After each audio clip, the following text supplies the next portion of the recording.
Hi guys, welcome to Megaphone's first YouTube video. Our videos are dedicated to interviews with professionals and experts in the fields that Megaphone wants to empower and shed light on. And I'm Katie, the president and founder of Megaphone, and this is Chiara Fusari next to me. Could you please introduce yourself briefly? Hi everybody, my name is Chiara. I'm originally from Italy, but I'm currently living and working in Switzerland, in Zurich. I work at the University of Zurich where I'm currently doing my PhD, and I'm also teaching in the Department of Japanese Studies. I also studied Japanese at university and for my master's, and now I'm doing my research on Japan, especially social issues. Mm-hmm. And I know we talked about this last week when we met, but how did you get into Japanese studies as an Italian person? Well, it's very, I don't know, maybe stereotypical, but I was, and I'm still a big fan of manga and anime. Mm-hmm. And so since I was, I think like 12, 13, Mm-hmm. I started reading manga, and I thought I really wanted to at least once go to Japan and see like the real Japan with my own eyes. Yeah, that's so nice. And actually, I met Chiara last week with Professor Mi-kyung Lee because we are actually meeting in 2 weeks in Seoul National University in a roundtable discussion that Chiara actually decided to host. So she will be talking about sexual violence in Japan and actions that we can take, and I will be the translator for the Korean professors who will be talking about sexual violence in Korea. So I'm really excited for that as Me well. too. Yeah. And we can dig right into the questions. So first question, what do you think is the most important factor for a society to better protect human rights? So like, can that be from law or like education or something else? There's no easy answer to the question, but personally, I think education is very important. Of course, through education, you can mainly reach like younger generation who go to school. So it might be more difficult to kind of like have an impact on older generation who are not in education anymore mostly. But I think education is a very powerful tool. Also to kind of like educate the new generation, young people, on what are human rights, why are they important, and just generally educating to respecting each other. Yeah. I feel Yeah. like respecting each other is like the most important Yeah, factor. I think like just like cultivating empathy. I Which I think definitely. a lot of times in the worlds we're living in is Yeah. somehow missing. Yeah. And I think that relates to the next question that I'm gonna ask. So I actually Googled you and then I looked at some of the research papers that you published previously, and I saw that you wrote that like the victim story is a really important factor in like your research. But why do you think it is so important to like speak up for yourself? Well, I think especially in this case, because we're talking about sexual violence, it's not easy for victims to speak up because, well, for many different factors, not wanting to revive or like remember certain experiences or feeling a feeling of shame or not being afraid of the other person's reaction. However, I think it's very important to kind of create a society or kind of an environment or certain safe spaces where victims feel safe to actually talk about what happened to them. And I think being able to talk about our experiences, not only sexual violence, but all kind of experiences, can help us find people who had similar experiences, for example, and so feeling like, oh, it's not just me, like, didn't happen only to me. And also connecting with other people, and I think like speaking up, it's an important way to find connections, find supporters, find also friendships and other forms of relationships. And also, well, then of course it's case by case, but it can also be a first step or one step towards healing or recovery, being able to just put into words a certain experience and sharing with others, listening to others' opinions, or And when we met last week, once again we were with Professor Mi-kyung Lee, and she is actually like the president of the sexual violence therapy shelter in Korea. And I feel like you just said, like forging relationships with victims and the people who actually care about sexual violence is so important. And especially it's really hard for the victim to speak up for themselves if they have experience with sexual violence. Because there's so many cases, not just in Korea, but like around the world, where victims just they just don't talk about what they have experienced. And yeah, like what you said, I think a victim's story is the most valuable thing. And I think it's also very powerful in the sense that it can help to kind of like challenge some common misconceptions or what are called like rape myths. And I think like talking about the reality of sexual violence can actually make other people also understand how many forms sexual violence can take, but maybe are not in the usual say, image of sexual violence that might be portrayed in media, or just like a more general conception of what sexual violence looks like, what a who a victim is, or who a perpetrator is. We have this kind of like stereotyped ideal victim's image and perpetrator's image that are actually don't exist in reality. And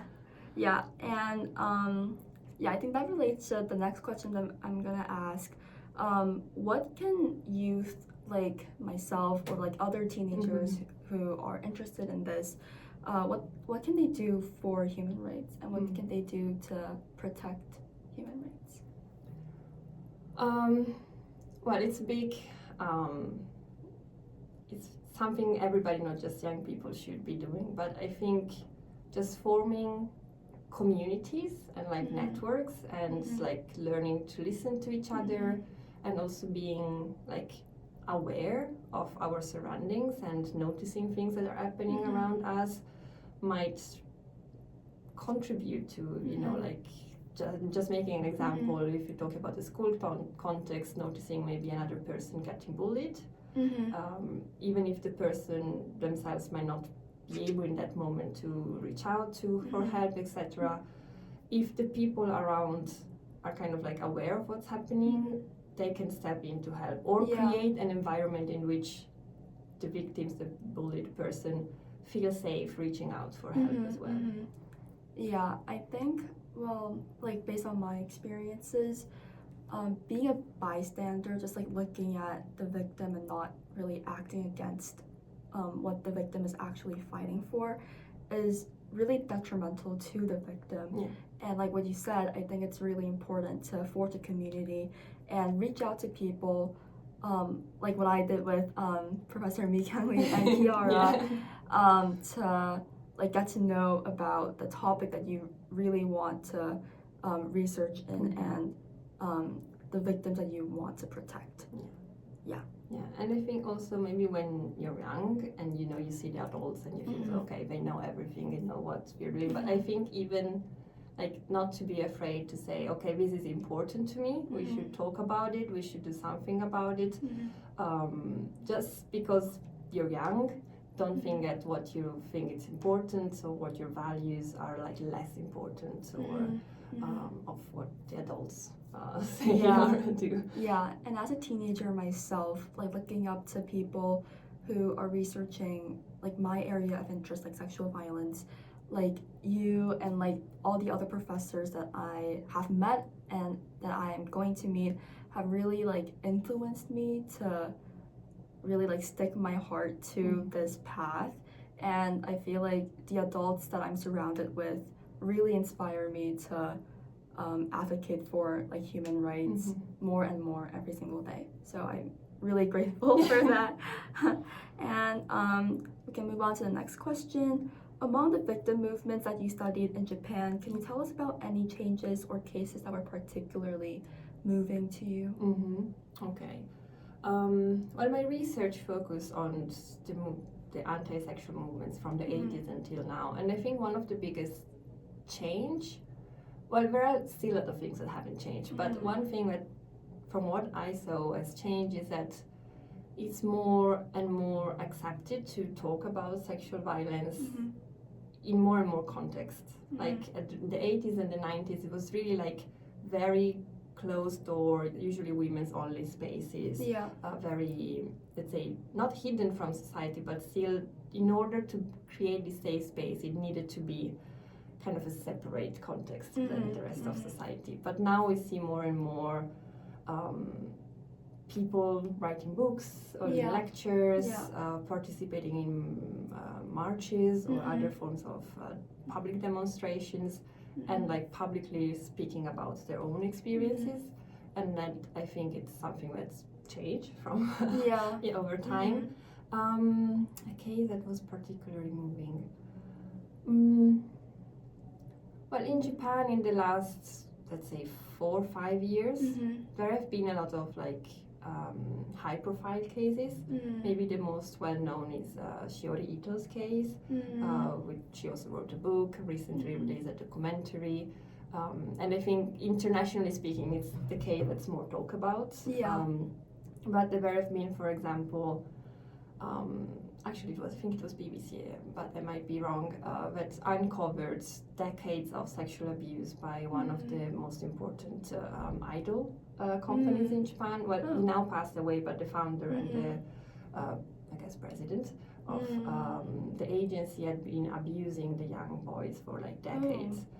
That was kind of like an unspoken secret that kind of everybody knew in the industry, but nobody ever did anything because he was really powerful person. And so I think seeing the conversation about also male victims of sexual violence getting a bit more attention, I think that's quite important. Let me think anything else. I had a chance to participate as a guest in what's called peer group, peer support group, and that was really moving because I got to listen to people's personal stories, and I think just generally learning about people's stories is just moving and making and like I think studying this topic really made me aware how present sexual violence in different forms have been around me since like I was very young. Like it made me more aware of like certain things that at the time I could not give it a name, but I felt like something's not right, something's not as it should be, and now I can understand better why I felt that way. So yeah, like the agency case that you talked about, there's actually been a lot of cases really similar to that in Korea as well, which led to like a lot of backlash and the young boys in the company like moving out of the company and like all that stuff. And yeah, I feel like those cases really, first of all, it makes me really sad that it's still happening, and second of all, it just makes me want to like advocate for those victims even more. And you talked about the Ito case earlier. Can you so Ito Shiori, she's a journalist. Well, now I guess also a film director. She released a documentary. And back in 2015, she was so she met a senior journalist to discuss a job opportunity for her in the US, I think. But then next thing she knew, they went out for food and drinks, and the next thing she knew, she woke up in a hotel room with him, basically raping her. At the time, the police initially investigated the case and dropped the charges, so she was not able to get a criminal case, but she still decided to pursue a civil court case, and she in 2017 she went public with a public press conference telling her story. She published her memoir, Black Box, and since then she started receiving a lot of backlash. She actually had to move to the UK for a period. Eventually she was able to win the civil court case. And yes, I think she also was selected as one of the Times Persons of the Year in 2020 maybe. I don't remember the exact year. But she really spoke about her own experience with the justice system, with police, also the problems inside the criminal code of Japan. And so I think, although at the time Japanese media did not give her much attention, and also her documentary is not screened in Japan, her story received a lot of attention from international press, international media, and I think her being a journalist, of course, also her being proficient in English, allowed her, like, as a journalist, she decided she had to tell her story. And I think that was also part of her healing process, which is different for everybody, of course. But then she published her memoir, who got translated in several languages, and then last year, so beginning of this year, she released her documentary, which has been screening in film festivals all around the world. I actually was able to watch it at the Zurich Film Festival, and she was present in the room, so we had a Q&A session, and it was really impactful movie. Yeah, and in Korea as well, there were so many cases where the police just dropped the case because they just disregarded it and they just thought it was like useless, I guess, which I really don't understand. And I feel like those like acts that the police like does really just represents how how some aspects of our world today are really careless about the victim stories, and it's just and you talked about how you went around Japan and you interviewed some people. So in Japan there is this social movement called Flower Demo. That started in 2019. So in March 2019 there were 4 non-guilty verdicts for sexual violence cases, and that sparked like outrage initially online, and then a group of feminists decided to bring these protests offline, and so we organized the first gathering, and there were over 400 people that actually gathered in front of Tokyo main station. And what happened, and nobody really expected, is that they had like prepared speeches, and then they just said, if anybody wants to say something, just feel free to take the microphone. And actually victims themselves started taking the microphone and telling their stories. And that was something that even the organizer did not expect or planned. So at the beginning it was meant to be a one-time thing to protest these court verdicts, but it transformed in a monthly occurrence, which is still going on right now, because people from other regions reached out to the Tokyo organizer saying, I cannot come to Tokyo, it's too far, but I want to do it where I live as well. And so that way, month after month, more and more flower demos started all over the country. So that was 2019, 2022. The reform process for the criminal code provisions on sex crimes started.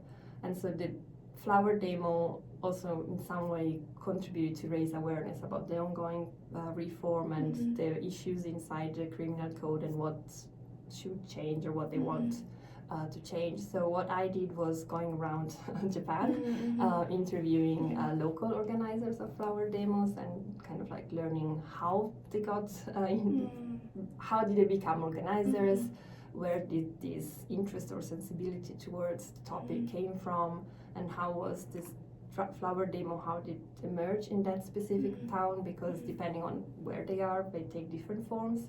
In some places like Tokyo or bigger cities, they have speeches. Usually in smaller locations, you have like what they call a silent standing. So you just stand for half an hour in silence, holding posters. I also got to participate. That was a really interesting experience, I have to say. Yeah, I feel like demonstrations in Japan like viewed as like good for the Japanese government, or is it more like a protest? Yeah, I would say if we take South Korea as to make a comparison, in Japan you have less street protests.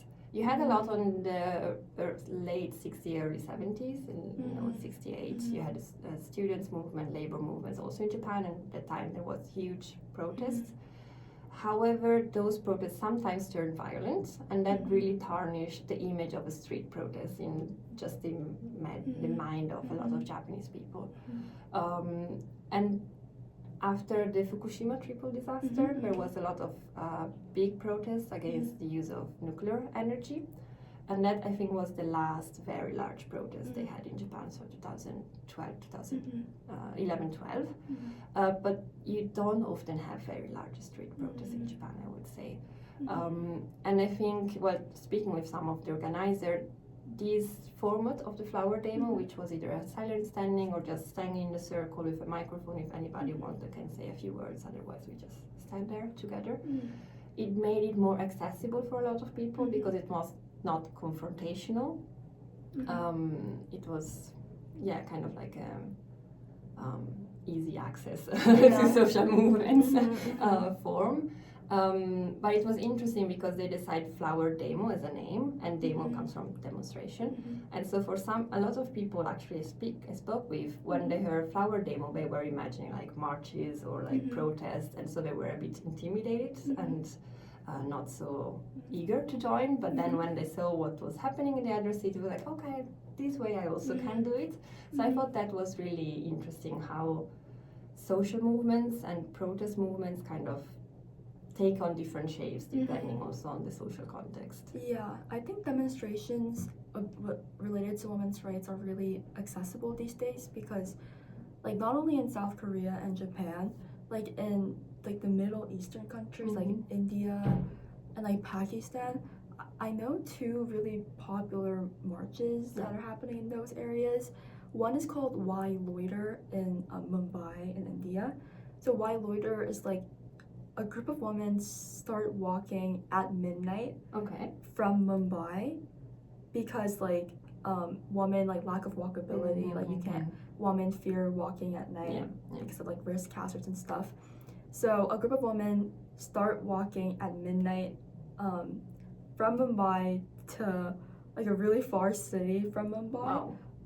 It's like midnight to 8 in the morning. Wow. They walk for like 8 hours. Yeah. Wow, that's amazing. Yeah, to like avoid, to like empower how women can walk at night. And in Karachi in Pakistan, there's a demonstration called a Rock March. So like similar to the flower demonstrations, like the Pakistani women, they like march through the streets of Karachi where it's really like male populated, and they just protest like women's rights. And their mission is not just to let other women know about women's rights, but to let other men know how to respond to women's rights and how to treat women respectively. Yeah. And next question. You said that the Japanese women you studied had a hard time speaking out about sexual violence. And so what was the driving force that made them break their silence and start speaking out for themselves? Well, there are different factors. I think there is generally, on a global scale, more conversations going on sexual violence.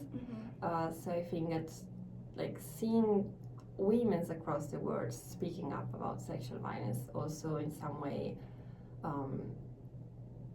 was an encouragement for also Japanese women to speak about it. And as more also Japanese women might travel abroad, study abroad, work abroad, they might have more contacts with people from other countries as well. So that might, like this generally international raising awareness about sexual violence as a problem certainly had an impact also on Japan. For example, the hashtag #MeToo movement, which started in the US but became global, also arrived in Japan.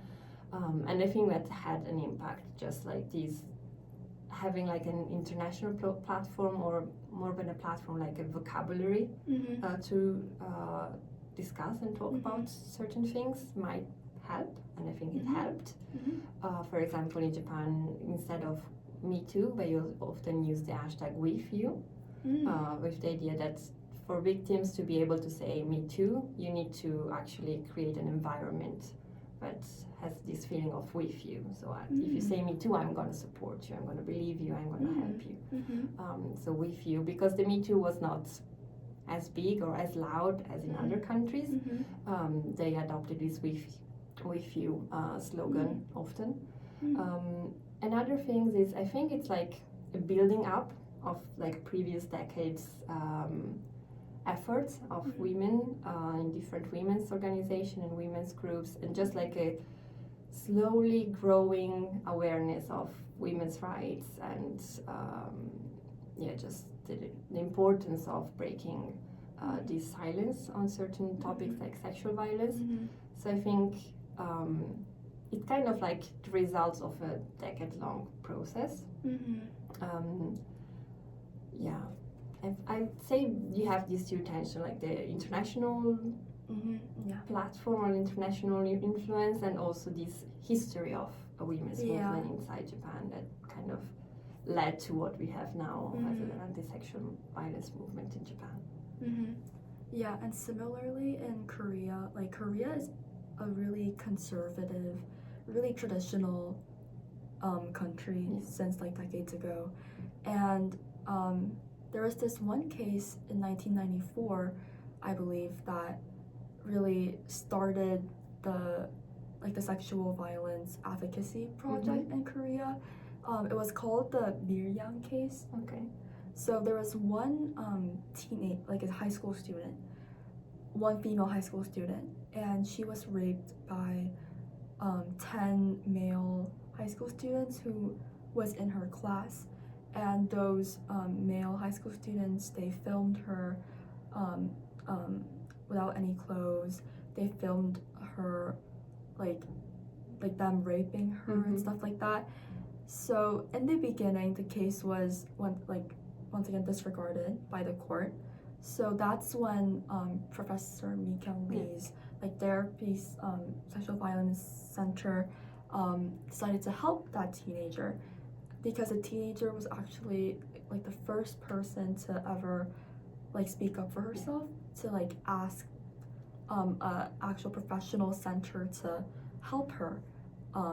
So from that case, so many other cases that relate to sexual violence and sexual assault became much more publicized, I guess, and became much more important to South Korean people, as well. So what you said, I feel like the history of the country really matters, and the hashtag Me Too movement, that international platform that advocates for women's rights, is also extremely important.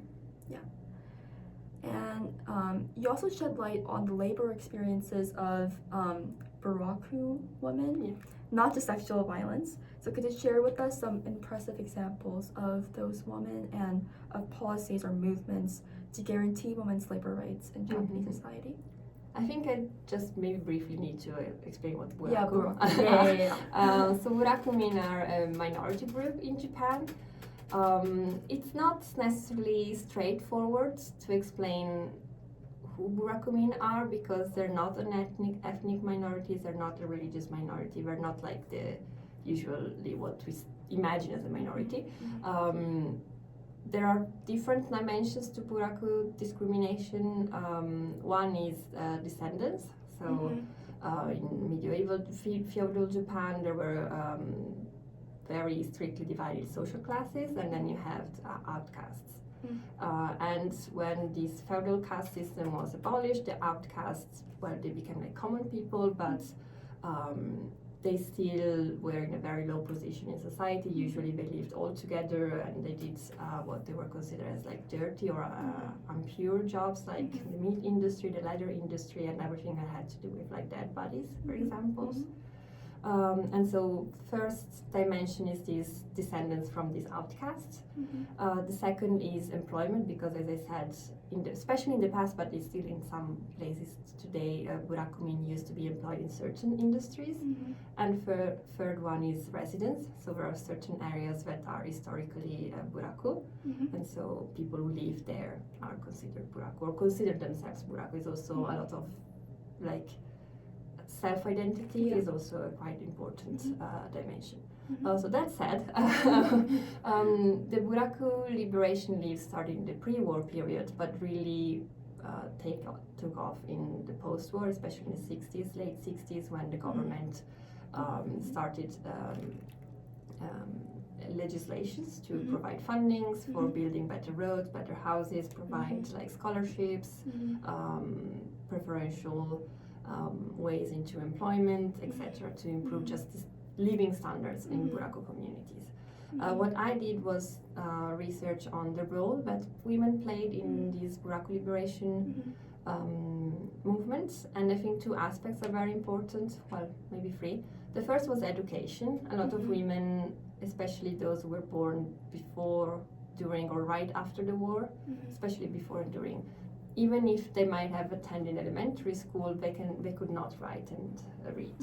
And so the literacy movement was really crucial in a lot of Buraku. Well, not only women, but mostly women were illiterate, and being illiterate, like, you cannot actually participate in several things in society, like even just like riding the bus on your own. If you cannot read the name of the stop, it might be difficult, or going to the city hall and sign some documents, you might always need someone else to come with you. And what really made a lot of women realize that literacy was becoming like an obstacle for their daily life was that their children going to school, advancing in higher education, and them bringing back notes or homeworks from school, and the parents could not read them. And so a lot of mothers, they felt this obstacle in being able to support their children.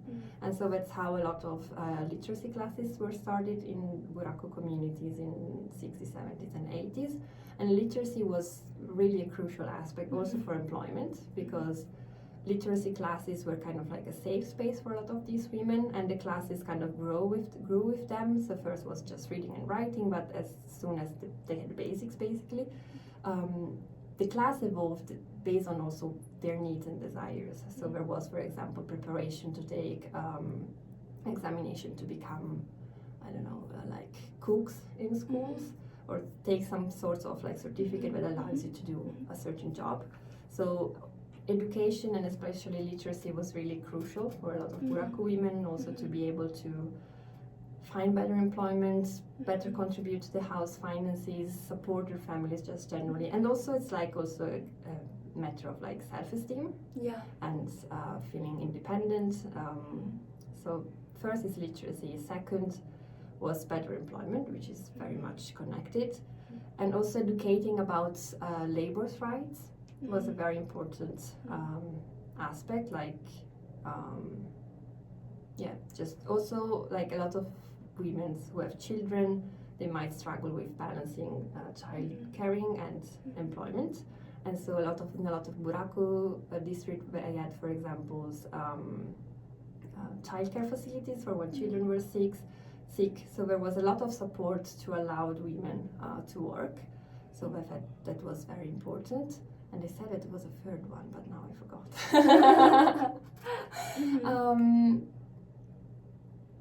I think also connection of Buraku women with other, like just for example, the labor movements or other women's groups was also very important. And I think just the experience of, in this case, in the case of Buraku women, the experience of discrimination and like understanding where certain things in your life come from, whether it's poverty, whether it's lack of access to better employment, or daily experience of discrimination, where does that come from? And understanding that there was not only the aspect of Buraku discrimination, but there was also this gender aspect that also shaped a lot of Buraku women's life experiences. I think that was important. So study groups among women, like women, women divisions of the liberation organizations were also very important, just to foster this awareness of what women's rights are, what are the issues that women were experiencing in their daily life, and how they could overcome those problems. Or what they could do to improve their situation. Yeah, and as you were talking about the Baraka woman, it kind of reminded me of the Korean woman who survived the Japanese imperialism during World War II. Yeah. And very recently, like the last Korean woman to survive that actually passed away. Oh, I didn't know. Yeah, and the people who survived that, there were also really high illiteracy rates. So a lot of the women who survived that period, when they got older, like when they were in their 70s or 80s, they decided to enroll in like Hangul, like Korean classes. And I saw a photo of one like an 80-year-old woman trying to like spell like the basic Korean alphabet, which was really touching. And yeah, similar to like Barack Obama and like literacy, I feel like for people who don't have the opportunity to access like the basic resources for literacy are being like disregarded once again. And like the women's movement and like the labor movements that are occurring right now are really striving to empower those people. And last question, your research focuses on like testimony, narrative, and memory.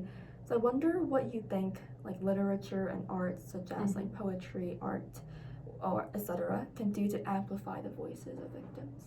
Well, as also a big fan of literature and art, I think are very, very important. They provide a mean of expression that might not be just words, might be paintings, might be photography, for example. There is this very interesting project in Japan which is about photography and pictures taken by victims. And they had like expositions around the country. They published like a book with collecting the pictures. I think also literature, art, they can be very powerful tools. On the one side, in a kind of cathartic way for victims themselves, and being able to express their feelings, even in a way that maybe it's not as straightforward as just like, I don't know, just talking about what happened in a concrete way. I think art and literature, they really can be a tool for healing and for self-expression that can be really important, as I said, for this healing process, but also for the readers or whoever's watching, seeing the pictures, and so the viewer side, to learn about these people's experiences in a maybe sometimes more accessible way.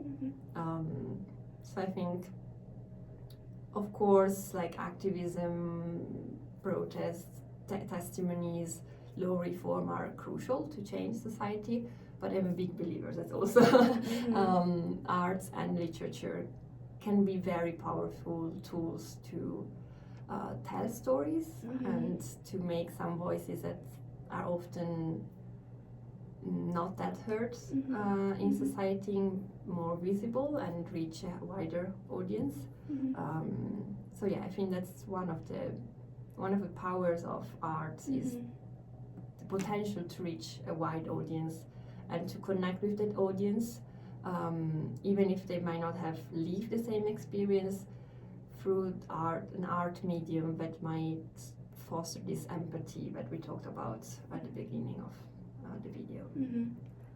I actually really like writing poetry in my free time, and I always like read poems for inspiration before like actually writing them myself.